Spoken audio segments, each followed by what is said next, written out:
Hi students, today's topic is components of Linux. അപ്പോൾ ഈ figure നോക്കിയാൽ നിങ്ങൾക്കറിയാം ഇതിലൊരുപാട് കോമ്പണൻസ് കാണിച്ചിട്ടുണ്ട്. അപ്പോൾ ഫസ്റ്റ് ബേസിക് ലെവൽ വരുന്നത് ഹാർഡ്വെയർ ആണ്. ദെൻ ഹാർഡ്വെയർ കഴിഞ്ഞ് നമ്മളൊരു കമ്പ്യൂട്ടറിൻ്റെ കൺസിഡർ ചെയ്യുമ്പോൾ എന്താ ഫസ്റ്റ് ഹാർഡ്വെയർ, ദെൻ അതിൽ വരുന്ന സോഫ്റ്റ്വെയർസ്. അപ്പോൾ അതിൽ നമ്മൾ സിസ്റ്റം വർക്ക് ചെയ്യാനായിട്ടുള്ള എസെൻഷ്യൽ ആയിട്ട് വരുന്ന, അതായത് സോഫ്റ്റ്വെയർസ് 2 ടൈപ്സ് ഉണ്ട്, system software and application software. അപ്പോൾ സിസ്റ്റം സോഫ്റ്റ്വെയർ ആണ് എന്ത് ഓപ്പറേറ്റിംഗ് സിസ്റ്റം. നമ്മളൊരു കമ്പ്യൂട്ടർ വർക്ക് ചെയ്യണമെങ്കിൽ എന്ത് വേണം, ഒരു ഓപ്പറേറ്റിംഗ് സിസ്റ്റം വേണം അതിൽ. അപ്പോൾ ഹാർഡ്വെയർ മാത്രം പോരാ, ഹാർഡ്വെയറുമായിട്ട് നമുക്ക് ഇൻറ്ററാക്ട് ചെയ്യാൻ എന്ത് വേണം, സോഫ്റ്റ്വെയർ വേണം. അപ്പോൾ ഒരു സിസ്റ്റം സോഫ്റ്റ്വെയർ ആണ് operating system. It's a collection of operating system is a collection of programs. ഇപ്പോൾ നമ്മളിപ്പോൾ ലിനക്സ് ഓപ്പറേറ്റിംഗ് സിസ്റ്റത്തിനെ പറ്റിയാണ് പഠിച്ചുകൊണ്ടിരിക്കുന്നത് ഈ യൂണിറ്റിൽ. അതുപോലെ തന്നെ അതായത് ഈ സബ്ജക്റ്റിൽ അതുപോലെ തന്നെ നിങ്ങൾ യൂസ് ചെയ്യുന്ന ലിനക്സ്, അതുപോലെ വിൻഡോസ് ഉണ്ട്, മാക്ക് ഉണ്ട്.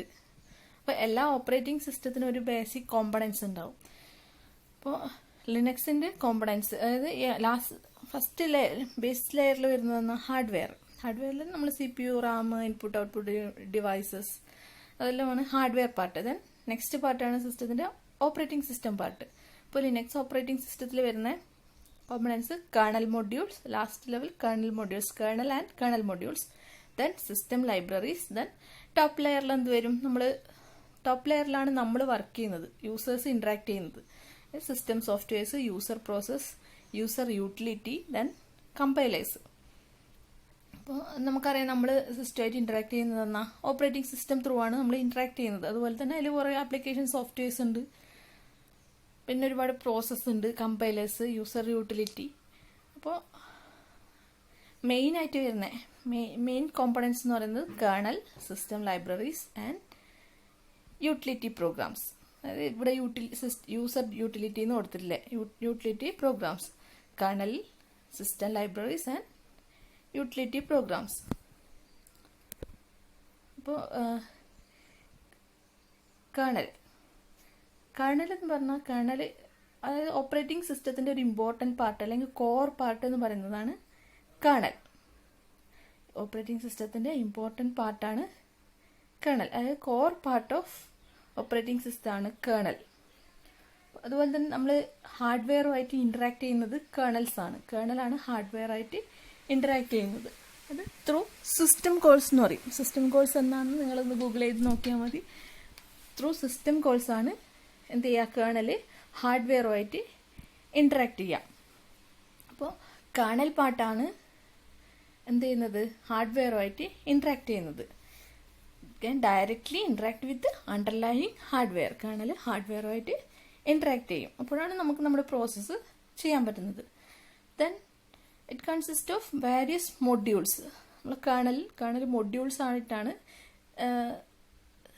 വരുന്നത്. കേർണൽ മൊഡ്യൂൾസ് അതായത് നമുക്കിപ്പം ഏതെങ്കിലും ഒരു ഡിവൈസ് കണക്ട് ചെയ്യുന്നുണ്ടെന്ന് വെച്ചോ, അപ്പം മാത്രം ഇപ്പം നമ്മൾ നെറ്റ്വർക്കിൽ സിസ്റ്റം കണക്ട് ചെയ്യുന്നത്.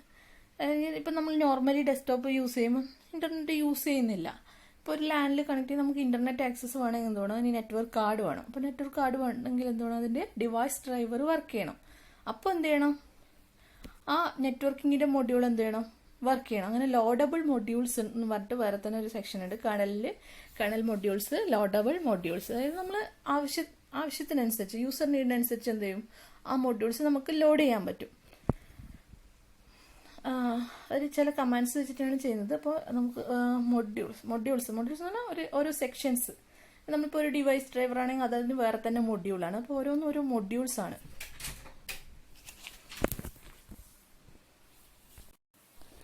Then it's responsible for all major activities. അതായത് സിസ്റ്റത്തിൻ്റെ, ഓപ്പറേറ്റിംഗ് സിസ്റ്റത്തിൻ്റെ എല്ലാ മേജർ ആക്ടിവിറ്റീസ്, മെയിൻ ആക്ടിവിറ്റീസ് എല്ലാം റെസ്പോൺസിബിൾ ആയിട്ടുള്ള കേർണൽ. അത് kernel core part of the operating system എന്ന് പറഞ്ഞു. അതുകൊണ്ട് തന്നെ എന്ത് വേണം, അതിൻ്റെ എല്ലാ മേജർ ആക്ടിവിറ്റീസിനും സപ്പോർട്ട് ചെയ്യുന്നത് ആരാണ്, കേർണൽ. ദെൻ അപ്പോൾ core part of operating system, it's responsible for all major activities. It consist of various modules directly interact with the underlying hardware, then provides abstraction. Provides abstraction എന്ന് പറഞ്ഞാൽ നിങ്ങൾ CEO CPP പഠിക്കുമ്പോൾ abstraction എന്നുള്ള word പഠിച്ചിട്ടുണ്ടാവും. അതായത് എന്ത് ചെയ്യും, അതിൻ്റെ basic level എന്ത് ചെയ്യും, സിസ്റ്റം ഹൈഡ് ചെയ്യും.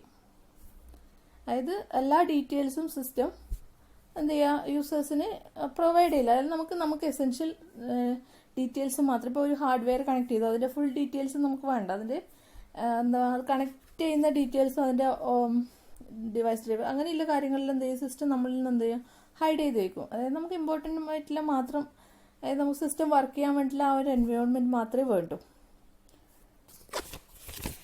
അതാണ് അബ്സ്ട്രാക്ഷൻ എന്ന് പറയുന്നത്. ദെൻ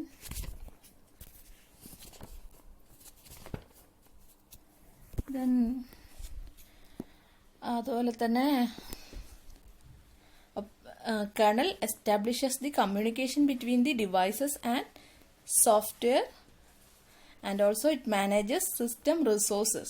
System resources മാനേജ് ചെയ്യുന്നത് കേണലാണ്. സിസ്റ്റം റിസോഴ്സസ് അതായത് നമ്മൾ സിസ്റ്റമായി കണക്ട് ചെയ്തിട്ടുള്ള പെരിഫറൽ റിസോഴ്സസ്, അതുപോലെ എല്ലാ ആപ്ലിക്കേഷൻസും വരുന്ന റിസോഴ്സസ്, അതായത് മെമ്മറി, അങ്ങനെയുള്ള സ്റ്റോറേജ്, അതുപോലെയുള്ള റിസോഴ്സസ് മാനേജ് ചെയ്യുന്നത് കേണലാണ്. ദെൻ അതിൽ വരുന്ന function device management, memory management, process management, and also handle system calls. Operating സിസ്റ്റത്തിൽ വരുന്നതാണ് device management, memory management, process management, and also handles system calls. ഈ സിസ്റ്റം കോൾസ് വഴിയാണ് colonel എന്ത് ചെയ്യുക, ഹാർഡ്വെയറുമായിട്ട് ഇൻറ്ററാക്ട് ചെയ്യുക.